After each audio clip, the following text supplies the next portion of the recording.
Hey guys, welcome back to the Tech Check for Season 2, Episode 20. Before we begin, here's a word from our sponsor. Today's sponsor is Anchor. If you haven't heard about Anchor, it's the easiest way to make a podcast. Let me explain. It's free. It has creation tools that allows you to create and edit podcasts right from your phone or computer. Anchor also distributes your podcast for you on multiple platforms such as Spotify and Apple Podcasts. You can make money with no minimum listenership, and everything is in one place to create a podcast. Download Anchor on the App Store or Play Store, or you can go to anchor.fm to create your podcast today. All right, guys, welcome back to the Tech Check. Today we have Mr. Hightower with us from Class to Class. So, Mr. Hightower, could you give us a brief description of what Class to Class is? Yeah, absolutely. So Class2Class is a company that's working in the higher education space, and we built a collaborative learning platform that helps universities improve domestic and international student recruitment, engagement, and retention by offering a neutral third space for administrators at universities to connect, create, and manage partnerships with other universities, businesses, and organizations. Just a quick question. Does your platform work differently for businesses and for college students and that sort of stuff, or is it just one platform where everybody can communicate with each other? Yeah, so it's one platform where everyone can communicate with each other, but there are kind of special features or different features, I guess you could say, for businesses and NGOs than there are for universities.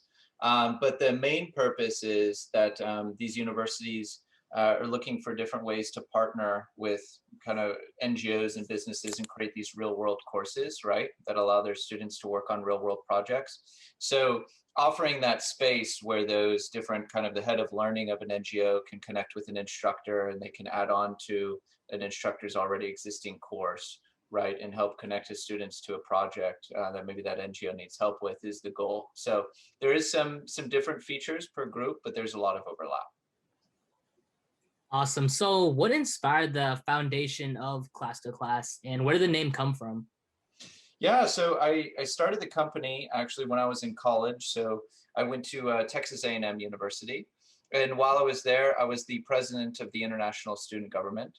And what I realized is from an administrative standpoint, the university was really big on helping international students come to the university. Texas A&M, I think, was one of the leading institutions behind NYU at the time when it comes to international student recruitment and numbers.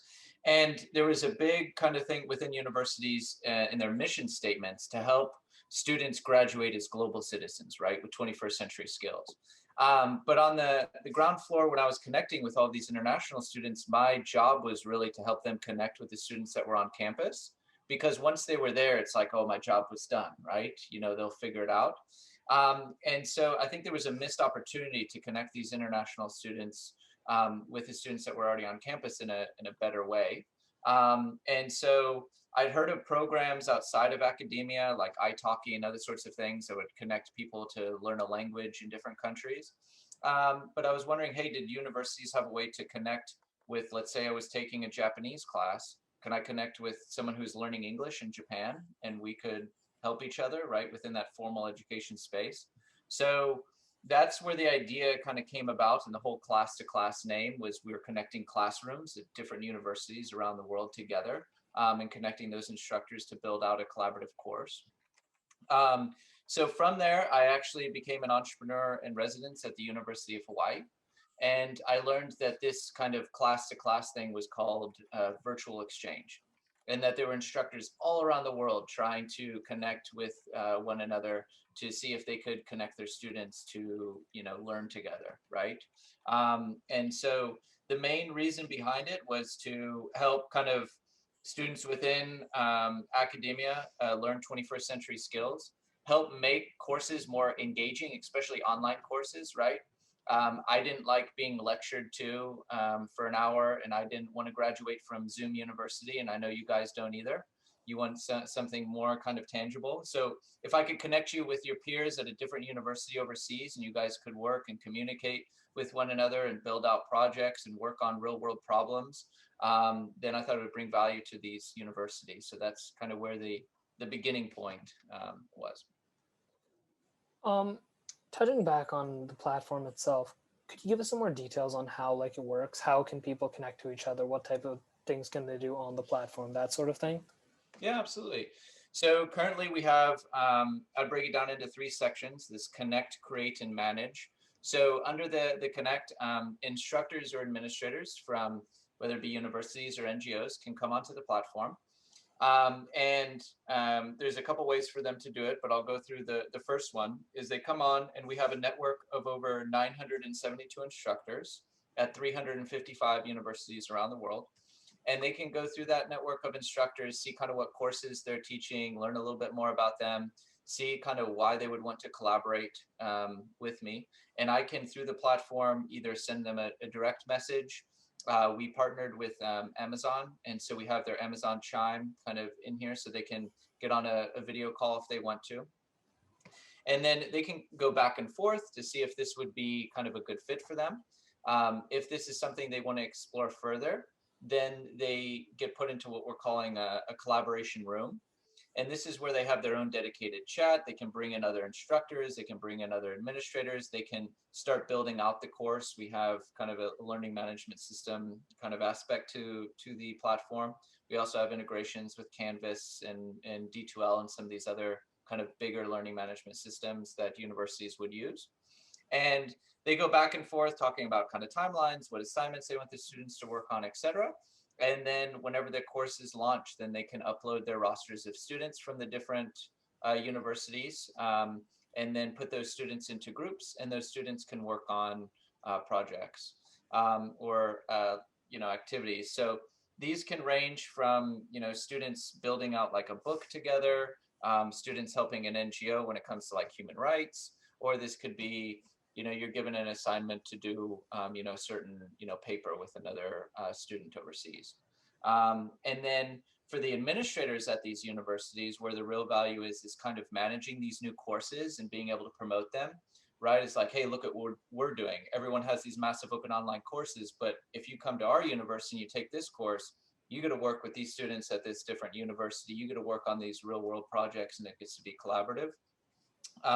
So we have an admin kind of portal side of it that allows these administrators to track and add instructors, manage kind of the data on their institution, manage their partnerships from kind of a higher level, and connect on that kind of organization or university level. So rather than the instructors connecting kind of more so on an individual level. You were mentioning some of the things that students and companies and business have been creating with your platform. So I was just wondering, what are some like the biggest sort of ideas or types of technology that stem from your platform? Yeah, so we have a couple of really cool projects. One that we're working on with the African Dysphoria Network. And this is where they want to take 4 or 5 HBCUs and they're connecting them with universities in Ghana.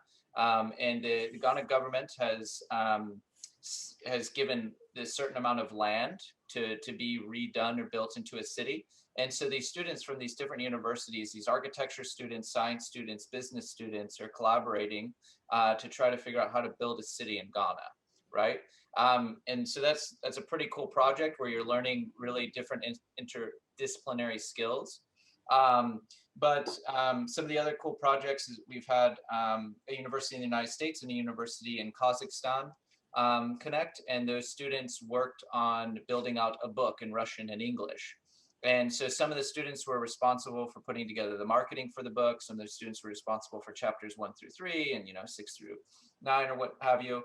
And then some of the students were responsible for how they were going to distribute it, putting together the book fair. So there's a lot of really cool kind of projects like that, and I can kind of share more at a later date. But on top of that, we just have kind of normal exchanges where we'll connect kind of environmental science course with business professor, and they'll go, how can we combine what I'm teaching in environmental science with what you're teaching in business, and have our students kind of work on something together. Does that answer your question? Oh yeah, definitely. I just really want to know, like, it seems like your platform offers the opportunity to expand a lot with interactions between others, and I was just interested in like what kind of cool projects has come out with that. I just really appreciate that knowledge. Yeah, absolutely. Yeah, and I think our core kind of value here is, there are a lot of tools that instructors and stuff can use for these different courses, but we're trying to kind of create that secure kind of third space for them to do it, so they don't have to worry about, using these different tools. And I'm sure you guys are familiar, kind of being tech guys yourselves, with what's happening when it comes to privacy and security around the world, right? Especially in Europe with GDPR and stuff. So what's really interesting is when you're connecting two classrooms in different regions of the world, we work with the Goethe Institute as well, which is the German language learning institute. In Germany, they can't use Google Docs, right? So you can't work with your peer on Google Docs over there. So it's like, oh shoot, they're not allowed to use Zoom, right? Because of some of the privacy reasons or things that have come up with the connection to possibly China. So having our own kind of video calling, having our own way for students to collaboratively work together through our platform is important when you're working across different borders, different cultures, etc.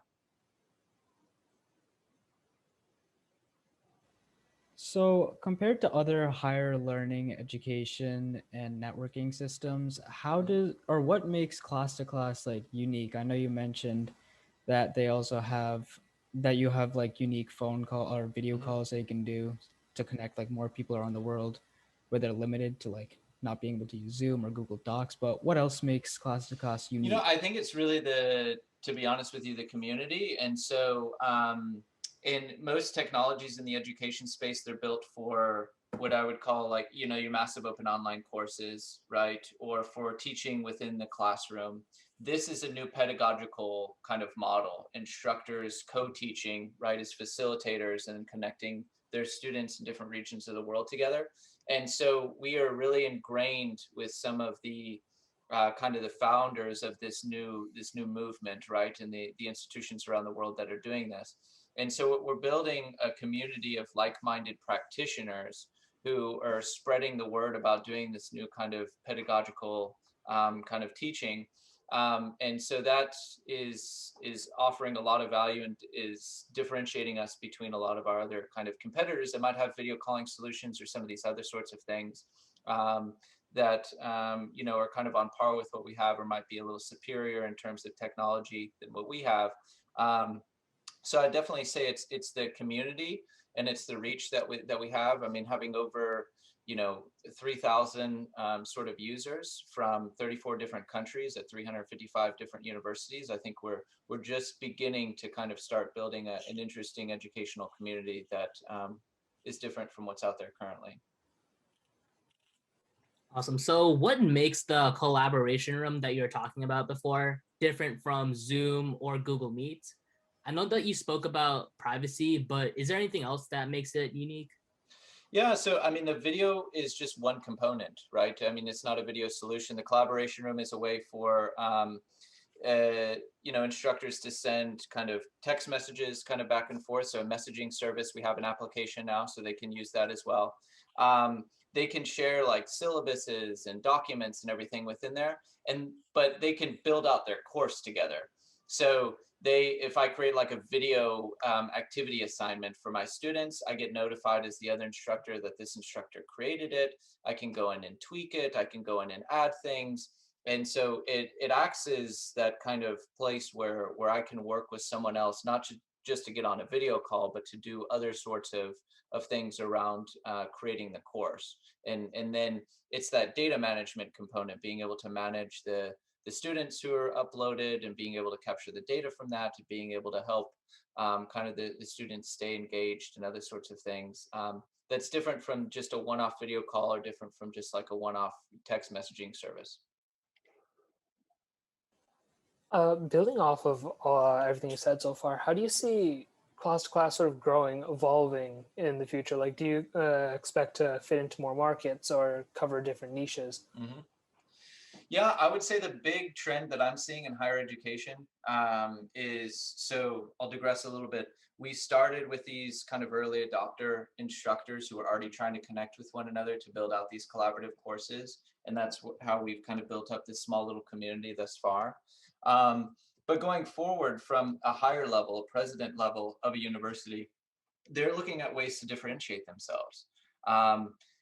like I mentioned earlier in the call, it's a pretty saturated online marketplace right now, right? If I'm Penn State and I'm Carnegie Mellon and I'm going, oh, look at the massive open online course I have, it's like, great, everyone has that. So why would I go to yours over someone else, right? And if you're going to teach online, and I believe that this hybrid model is kind of the future of education, right? It's not going to be completely online or completely in person, so it's going to be hybrid. How is your model going to be better than someone else's? And then society, we want people who have real world skills. You want to graduate, from a university where you can get a job, right? And you're paying, a ton of money each semester for it. So what's going to give you that edge over someone else? And so with all that being said, universities are looking at partnerships is the way to do that. So they already have, if you go to the study abroad departments within universities, or there's some other sorts of individuals within universities that are responsible for partnerships. We'll give you an example. DePaul University has over 70 universities that they quote unquote collaborate with. But if you meet with their head person at partnerships, it's like, what do you do with them? Like, I don't know. It's like, oh, okay. So like you do some projects. It's like, yeah, well, our instructor over here did some sort of project with them. And it's like, but how are you tracking that? How do you know kind of whether that was a good project or not? And how are you marketing that? They don't have a way to do that. And so I think building a partnership management solutions for universities where they can see all the different partnerships, they can manage them. I think it's something that can help them differentiate themselves, help them recruit students, help them retain students, and help them kind of show society, hey, here's what we're doing in order to build a more inclusive and interconnected university, which has been a big issue for individuals kind of questioning whether higher education is needed during this period of time. So, building off of the improvements, what technology or resources do you hope to add to class to make it more user friendly or accessible? Mm-hmm. Yeah, so we're, as I mentioned earlier, we're working with the Amazon Chime kind of team. So they have an SDK that we use. And so we're making changes around our video calling solution to make it more kind of engaging and catered towards the education space. I'll give you a quick example. One of them is this in teaching, the breakout rooms within Zoom is used quite a bit, right? But when you send those students to those breakout rooms, they kind of just disappear and you don't really know what's going on in there. And there's no document kind of creation capability with it. And so we're working with our university partners to build out kind of a better solution to that. So that allows them to kind of go into these different breakout rooms, kind of give more help. Students can have this collaborative document that can be saved to their kind of collaboration room. So making improvements on the video calling is definitely one thing. The other is beefing up kind of our admin portal when it comes to this data that we're capturing and being able to give that data to these universities, which are kind of starving for it at the moment. These universities before COVID happened weren't so data driven. So they really didn't know kind of what's going on in the online space. Now the online space is something that they have to use regularly. So they're looking at how can I manage this better?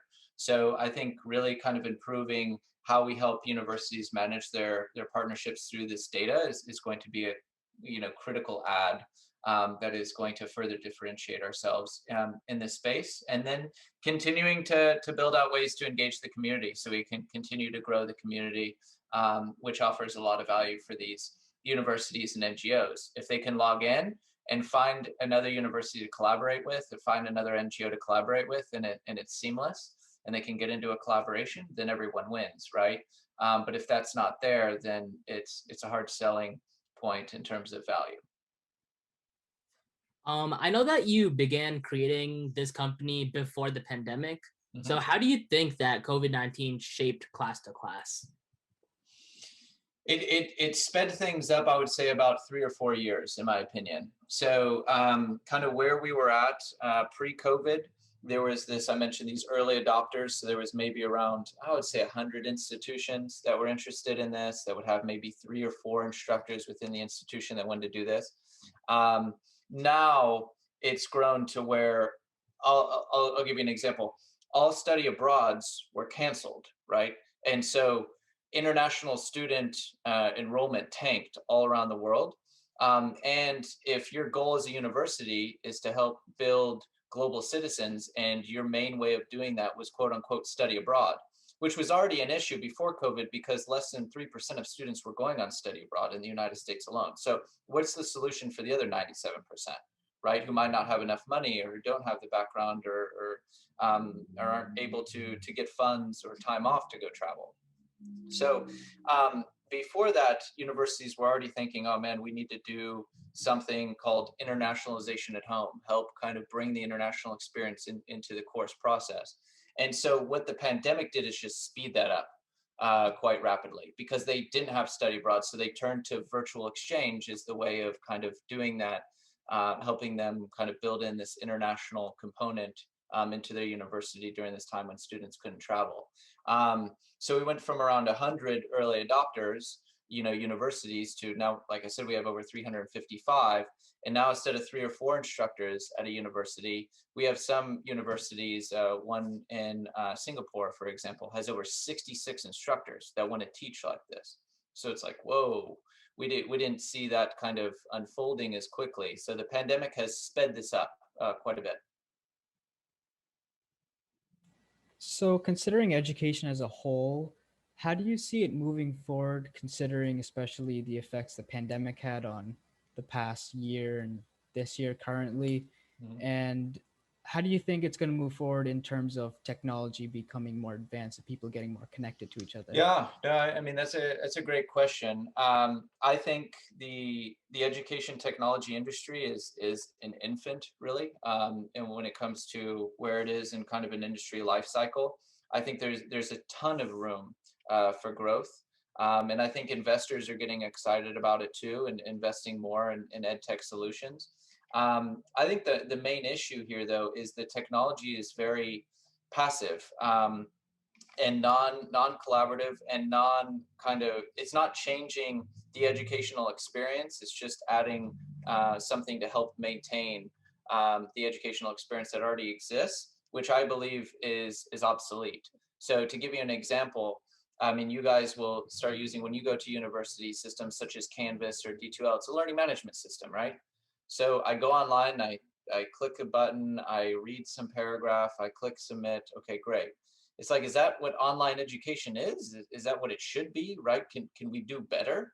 And so I think you're going to see a lot more kind of engaging solutions, right? That are making it more so that you're maybe not just working on one-off assignments, but that you're working with, like I said, someone else maybe in a different country on some other kind of bigger project, or it's more engaging in terms of maybe more game-like. It's not just kind of a click a button, submit a file type of thing, which exists. I think the potential of VR and AR in this space is huge. I think it's still a few years off though, due to accessibility reasons.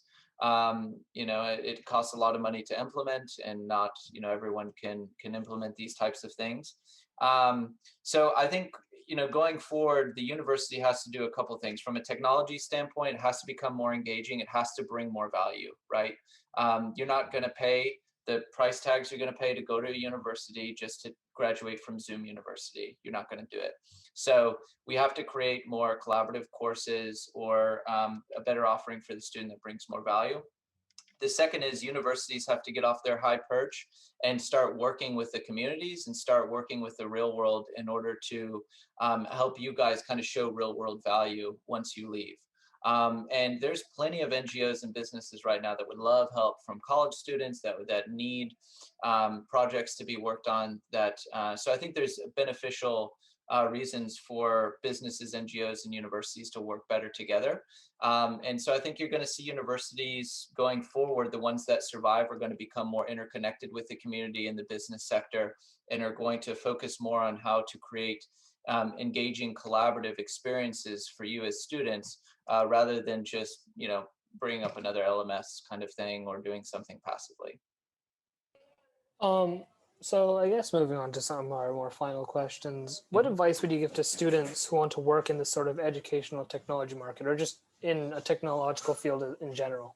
Yeah, so I'll start with the ed tech market. So it's Like I said earlier, more money is going towards it. So I think it's getting more exciting in terms of what can be done, and people kind of believe that it's just at the forefront of the growth. That being said, these industry life cycles, they're long. Sales cycles are very long, right? And you're working with a lot of different stakeholders. We work with students, instructors, administrators, all different kinds of stakeholders, but people that have the budget, the tech people within the university. So it takes a while to really kind of nail down a solution that can scale and get into a university. But the payoff is your contracts are 15, 20-year type of contracts usually, right? The universities, it's very sticky once you're in. So yeah, difficult up front to get in, but once you're in, you're in. As an entrepreneur who's interested in getting into technology, especially at a young age, I would say definitely do it. I mean, there's more risks behind not giving it a shot than there are, behind giving it a shot. And what I mean by that is it's becoming easier and easier to start a company, to get something, just a MVP, a proof of concept out on the market, test it, get feedback, and iterate on it, right? And if you can get a few people to give you some money, I mean, great. And the experience you gain from that, trying to manage teams, trying to manage all these different things, you're not going to know it all before you get into it. However many books you read, you're always going to be learning every day. And that experience and what you've learned, like, no one can take away from you. And it sets you up in a better position to get a better job later. I'll give you an example. I met with a Google recruiter out here. I'm in Mountain View, California. And she was telling me, because we were talking about how we can help, Google recruit students better, these sorts of things. And she's like, what's weird is, I get all these resumes, these people have 4.0s and they went to all these best universities and stuff. But she's like, they're all just kind of like the same people.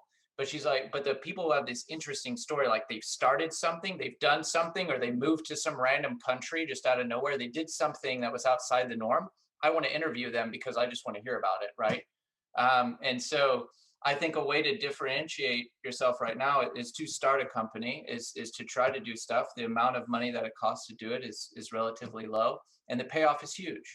And so I would say, and if someone's thinking about learning about technology and doesn't know very much, take it from me, learn now, right? I would dedicate a lot of time to learning how to code, to learning how to, reading some startup books. There's some good podcasts and other sorts of books that have helped me.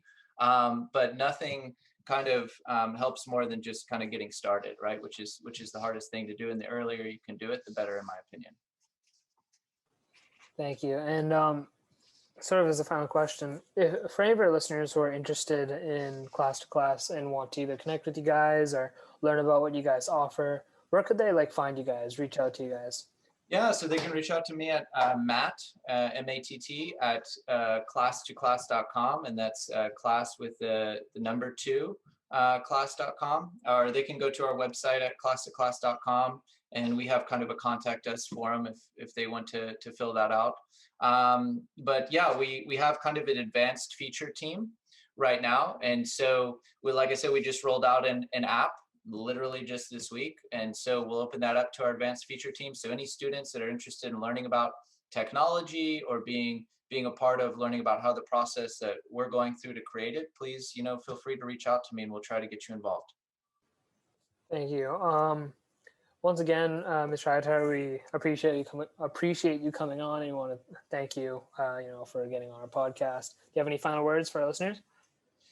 No, I really appreciate the opportunity, and I think what you guys are doing is great. That's why I wanted to be on here. I think you guys are doing it right. Trying to get this podcast going, trying to learn as much as you can about technology and help your listeners. It's amazing. So keep it up, guys, and thank you so much for having me. We truly appreciate it. That being said, to our listeners, we'll put all Mr. Hightower's and Class to Class's information in our description, whether it be on Instagram or on YouTube or wherever. But we appreciate you guys listening, and stay tuned for the next one. Yep. Thank you, guys.